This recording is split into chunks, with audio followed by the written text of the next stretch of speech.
Residents say young Sudanese men and others gather to cause trouble. The world we live in is crazy, but I didn't think it would be this crazy. When you get to my age, you get a bit scary when you see groups of 13 and 14, and like whether they're Australian kids or African descent kids, just a bit scary, really. My name is Matian Kak. People call me Matt. I'm 18 years old, come from South Sudan, and I was born in Egypt and I've been living in Australia since 2003. When we moved into Australia, we moved into a small home in Reservoir. I was living with two of my other families, which were our cousins, nearly 20 people in one house. It was a single-story house. We were sleeping on mattresses on the floor and everything, so it was a bit crowded. Well, right now, I just basically doing my best to become an AFL player. I'm playing 18s now, and yeah, I've got a few best mates in that team. I've got Luke Faver.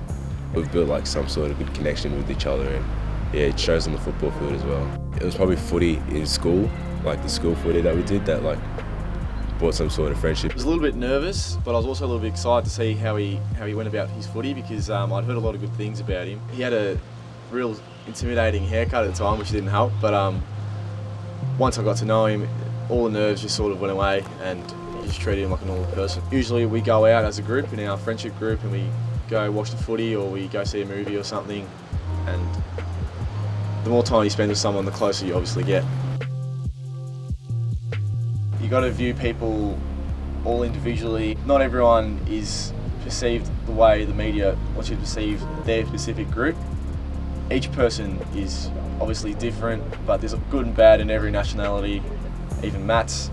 Through meeting Matt, you've come to realise what his background was. We're just like everyone else, Anyone can be a criminal, anyone can do reckless things. It's not by the colour of your skin or by your nationality, which makes you prone to those things. So I believe that, you should just be given a chance to show who we are and just do great things in this country, because we came here for a better life, not to be treated like, how the media treat us and stuff. So I just think it's unfair on us. Media related, I think they've just over exaggerated it. There are people who do, break the law, do dumb things, but to blame it on everyone, to put everyone under the same roof, it's just, it's unfair. I haven't committed any crimes. I haven't been in trouble with the law. I finished high school, completed BCE in year 11 and 12. I currently go university. I play sport. I umpire footy, AFL. I just think, I'm not in a gang. I'm usually at home, actually, just chilling. I think I don't fit that stereotype that I'm a criminal. I'm always out at night, shopping centres, stealing. You just see stories like players getting drafted and all that stuff in the AFL, in the NBA. There's always that good side of it, but the media always want to show that bad side of it. There's the lack of media showing our successful people. It's really hard, especially the younger kids who are born here, seeing there's no successful people to look up to, portraying us under the same roof, how all Sudanese are the same. One person does one bad thing, so everyone else wants to do the same. Whenever you just go down to the shops, whenever you're just walking in the street, you just get that weird look that people give you, or when you're at the shops and you got shop owners following you around just because you're trying to look for something that you can't find. It happens every day. It's something that you can't really get rid of. It's just something that's in the society now, so you kind of get used to it. But yeah, you just got to go out there and just ignore those type of things and just be you, do what you got to do.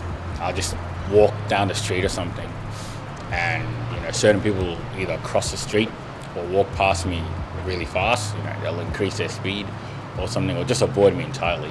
Experiencing racism is still here in these modern days, but it was obviously more harsh back then. So you see that it's always the older people when you go out in public that give you that sort of look, that always think that you're part of a gang, or that you're doing something wrong, or you're just not fitting into the community and everything. So it's just always the older people that it comes from. If you see the modern day people and everything, you see that they're much different because they've adapted to this modern day. They just analyse their culture so much compared to others, and it's really unfair because they just put them under so much scrutiny and pressure. I was walking down the street to a train station, and one person had just walked past me really fast, some old bloke, and he just yelled out, "Oh, Apex gang."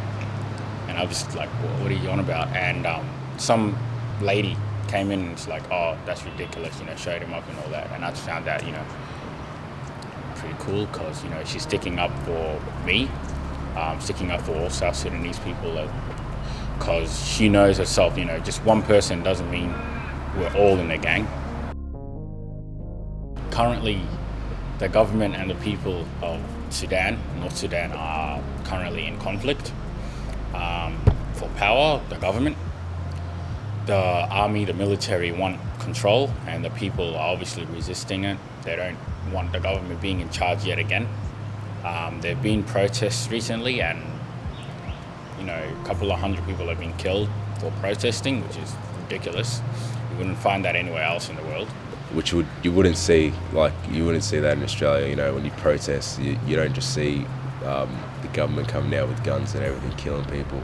They're protesting for their freedom.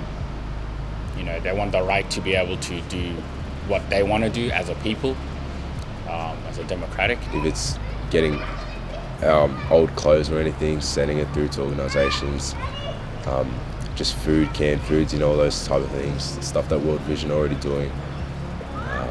And just help out as much as possible, because that's all we can do. Just hopefully make sure that they survive and get through this, because it's a tough time. Facebook shows a lot of stuff that's going on.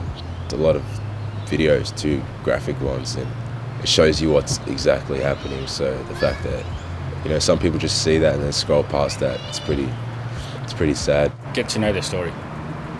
Understand their history, what they're fighting for currently,